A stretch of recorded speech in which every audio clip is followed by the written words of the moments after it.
নমস্কার প্রিয় দর্শক, আজকে আমি আপনাদের জানাতে চলেছি গান্ধীজির জীবনী সম্পর্কে। গান্ধীজির শিক্ষা জীবন, রাজনৈতিক জীবন এই সমস্ত সম্পর্কে বিশদভাবে আলোচনা করব।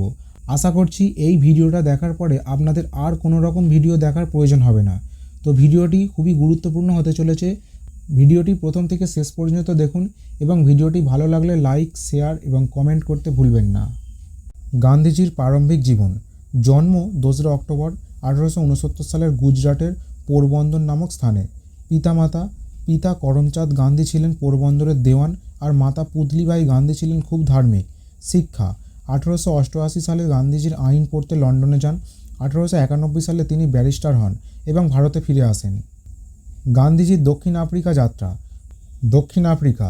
1893 সালে গান্ধীজি দক্ষিণ আফ্রিকায় আইনি কাজের জন্য যান।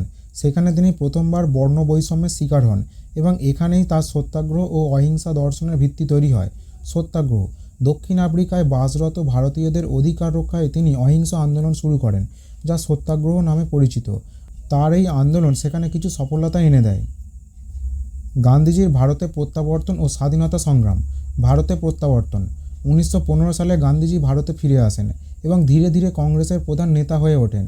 অসহযোগ আন্দোলন। 1920 থেকে 1922 গান্ধীজি ব্রিটিশ শাসনের বিরুদ্ধে অসহযোগ আন্দোলন শুরু করেন, যেখানে ভারতবাসীকে ব্রিটিশ পণ্য ও প্রতিষ্ঠান বর্জন করার আহ্বান জানানো হয়। লবণ আন্দোলন। 1930 দান্ডি অভিযান নামে পরিচিত এই আন্দোলনে গান্ধীজি 240 মাইল হাঁটে লবণ তৈরি করতে, যা ব্রিটিশদের লবণ করের বিরুদ্ধে একটি প্রতিবাদ ছিল। ভারত ছাড়া আন্দোলন। 1942 দ্বিতীয় বিশ্বযুদ্ধ চলাকালীন গান্ধীজি ব্রিটিশদের ভারত ছাড়ার দাবিতে এই আন্দোলন শুরু করেন। দর্শন ও বিশ্বাস। গান্ধীজির অহিংসা। গান্ধীজি বিশ্বাস করতেন যে অহিংসার মাধ্যমে সব সমস্যার সমাধান করা সম্ভব। স্বাবলম্বন। গান্ধীজি স্বদেশী পণ্য ব্যবহারে জোর দেন এবং ভারতীয়দের নিজ হাতে কাপড় তৈরির আহ্বান জানান। ধর্মীয় সহিষ্ণুতা। তিনি সব ধর্মের মধ্যে ঐক্য স্থাপনে বিশ্বাসী ছিলেন এবং হিন্দু মুসলিম ঐক্যের পক্ষে কাজ করেছেন। স্বাধীনতা ও দেশভাগ। স্বাধীনতা। 15ই আগস্ট 1947 সালে ভারত স্বাধীন হয়, কিন্তু গান্ধীজি দেশভাগের জন্য খুবই মর্মাহত হন, কারণ এটি বিপুল সহিংসতা ও সংঘর্ষের জন্ম দিয়েছে। হত্যা। 30শে জানুয়ারি 1948 সালে গান্ধীজি দিল্লিতে নাথুরাম গোডসে নামক এক ব্যক্তি দ্বারা নিহত হন।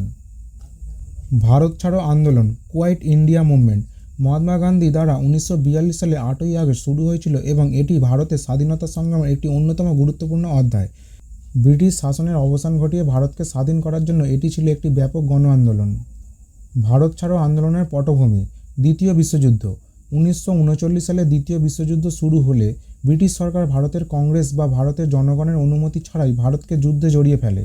এর ফলে ভারতের নেতারা ক্ষুব্ধ হন এবং ব্রিটিশ শাসনের বিরুদ্ধে ব্যাপক আন্দোলনের সিদ্ধান্ত নেন। Cripps mission. 1942 সালে ব্রিটিশ সরকার স্বাধীনতার প্রতিশ্রুতি দিয়ে ক্রিপস মিশন পাঠায়, কিন্তু তাদের প্রস্তাবগুলি অগ্রহণযোগ্য মনে হয় কংগ্রেস তা প্রত্যাখ্যান করে। আন্দোলনের সূচনা। 8ই আগস্ট 1942 বম্বের বা মুম্বাইয়ের গওলিয়া ট্যাঙ্ক ময়দানে গান্ধীজি করো বা মরো, ডু অর ডাই স্লোগান দিয়ে ভারত ছাড়ো আন্দোলনের ডাক দেয়। তিনি ভারতের জনগণকে ব্রিটিশ শাসনের অবিলম্বে অবসান চেয়ে প্রতিরোধে অংশগ্রহণের আহ্বান জানান। এই আন্দোলনের প্রধান বৈশিষ্ট্য। অহিংস আন্দোলন। গান্ধীজি আন্দোলনটি অহিংস পদ্ধতিতে পরিচালনা করতে চেয়েছিলেন, তবে আন্দোলনের সময় বিভিন্ন স্থানে সহিংস ঘটনা ঘটেছিল। সর্বাত্মক গ্রেপ্তার। আন্দোলন শুরু হওয়ার পরপরই ব্রিটিশ সরকার গান্ধীজি সহ কংগ্রেসের শীর্ষ নেতাদের গ্রেপ্তার করে। এতে নেতৃত্বহীন আন্দোলন আরও তীব্র হয়ে ওঠে। গণ আন্দোলন। গ্রাম, শহর, শ্রমিক, ছাত্র, কৃষক সবাই এই আন্দোলনে যোগ দেন। সড়ক, রেল যোগাযোগ বন্ধ হয়ে যায় এবং ব্রিটিশ সরকার অনেক জায়গায় নিয়ন্ত্রণ হারায়। ভারত ছাড়ো আন্দোলনের ফলাফল কী হয়েছিল? সহিংসতা ও দমনপীড়ন। ব্রিটিশ সরকার কঠোরভাবে আন্দোলন দমন করে, হাজার হাজার মানুষকে গ্রেপ্তার করে এবং অনেক আন্দোলনকারী নিহত হন। জনমত। যদিও আন্দোলন তাৎক্ষণিকভাবে স্বাধীনতা আনতে পারেনি, তবুও এটি ব্রিটিশ শাসনের অবসানের ভিত্তি তৈরি করে এবং জনগণের মধ্যে স্বাধীনতার জন্য প্রচণ্ড ইচ্ছাশক্তির সৃষ্টি করে। স্বাধীনতা। ভারত ছাড়ো আন্দোলন শেষে দ্বিতীয় বিশ্বযুদ্ধের পর ব্রিটিশ শাসন দুর্বল হয়ে পড়ে এবং শেষ পর্যন্ত 15ই আগস্ট 1947 সালে ভারত স্বাধীনতা অর্জন করে। ভারত ছাড়ো আন্দোলন ভারতের স্বাধীনতা সংগ্রামের ইতিহাসে এক গুরুত্বপূর্ণ মাইলস্টোন। এটি প্রমাণ করে যে জনতার ঐক্য ও আত্মত্যাগ ব্রিটিশ শাসনের অবসানে গুরুত্বপূর্ণ ভূমিকা রেখেছে।